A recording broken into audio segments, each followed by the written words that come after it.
Next question है exercise 3.16। इसमें कह रहा है to wires of equal length, one of aluminium and other of copper have the same resistance. मतलब दो वायर हैं, एक कॉपर का बना हुआ एक एल्यूमिनियम का बना हुआ, और दोनों के लेंथ भी सेम है और रेजिस्टेंस भी सेम है। ठीक है, जैसे मान लो सपोज करो ये कोई दो वायर है, ठीक है, उनकी लेंथ सेम है, ठीक है, और रेजिस्टेंस भी सेम है। क्लियर? ठीक है, तो देखो रेजिस्टेंस आर इक्वल टू आपको पता है रो एल अपॉन एरिया, ठीक है, लेंथ अपॉन एरिया है ना।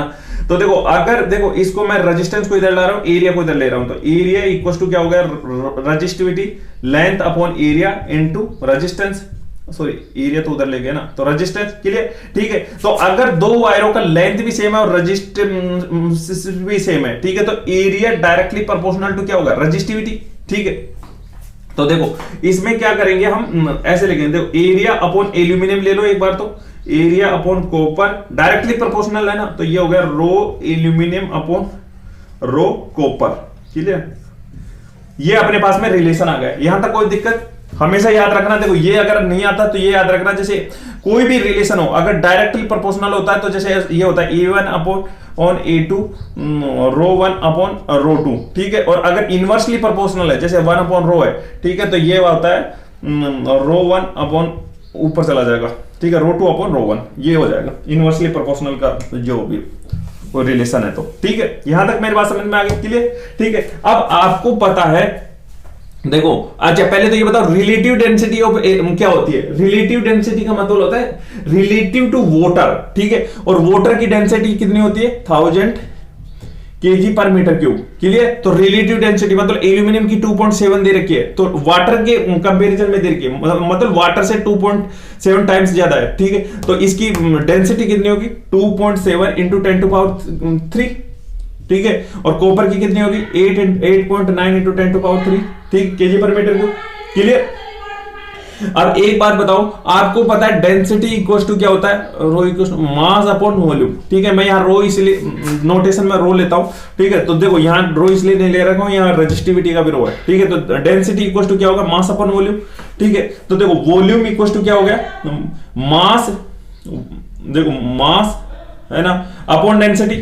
ठीक है ना। अब वॉल्यूम इक्वल टू क्या होता है, वॉल्यूम क्या होता है, area into length, area into length. ठीक है, तो देखो एरिया इक्वल टू क्या होगा, mass upon density into length.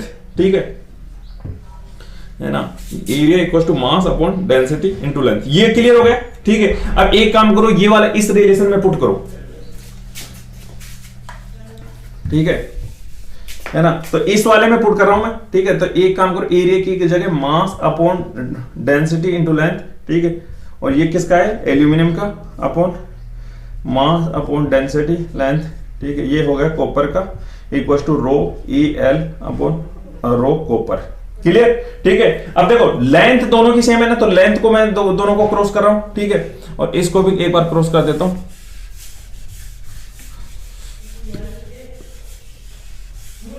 ठीक है, अब देखो इसको थोड़ा सिंप्लीफाई करो, मास अब एल्यूमिनियम, ये नीचे चला जाएगा ना, density aluminium into mass of copper, ऊपर चला जाएगा, ये क्या, density of copper equals to rho aluminium और रो कॉपर, ये रेजिस्टिविटी है। ठीक है, तो देखो mass of aluminium, mass of copper, ठीक है, मास of aluminium, mass of copper, वो उधर चला, रो एल्यूमिनियम अपॉन रो कॉपर, है ना, और इसको उधर लेके जाओ। ठीक है, density of aluminium upon density of copper, ये अपने पास में रिलेशन आ गया। इसमें कोई दिक्कत नहीं होनी चाहिए। अब वैल्यूज पुट कर दो।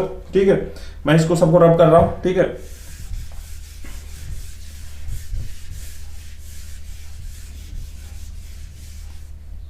अब इसमें वैल्यूज पुट करो। देखो mass of aluminium upon mass of copper equal to, देखो रेजिस्टिविटी ऑफ एल्यूमिनियम कितनी देर के, 2.63। ठीक है, इंटू 10⁸ रहने दो, क्या कैंसिल हो जाए, चलो लिख लो यार, है ना, इंटू डेंसिटी ऑफ एल्यूमिनियम। ठीक है, एल्यूमिनियम कितनी, 2.7 इंटू 10⁻3, है ना, और कॉपर की कितनी है, कॉपर 1.72 इंटू 10⁻⁻8 इंटू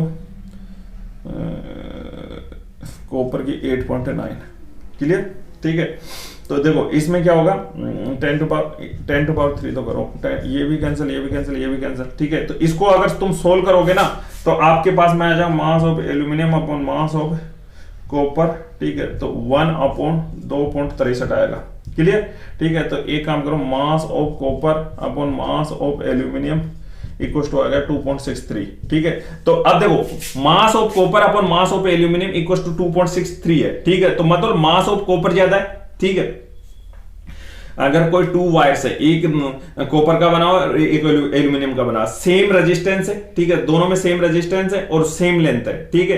तो किसका मास ज्यादा होगा, मतलब कौन लाइटर होगा, मतलब देखो एल्यूमिनियम लाइटर होगा कंपैरिजन टू कॉपर, ठीक है। इसी कारण देखो hence explain why aluminium are preferred for the overhead power cables, ठीक है। इसी कारण जैसे अगर ओवरहेड पावर मतलब अपने ऊपर अगर कोई वो पावर केबल्स यूज में लेंगे ना तो लाइटर भी यूज में लेंगे, अगर वहां पे हेवी यूज में ले तो वो क्या हो जाएगा, नीचे उसका वो यानी वो हो जाएंगे ना, वेट लगेगा ना तो नीचे की तरफ झुक जाएंगे वो, ठीक है। इसीलिए ओवरहेड में क्या होता है, लाइटर लेते हैं, ठीक है। तो एल्यूमिनियम की लेते हैं, इसीलिए प्रिफर्ड करते हैं एल्यूमिनियम का, क्लियर हुआ।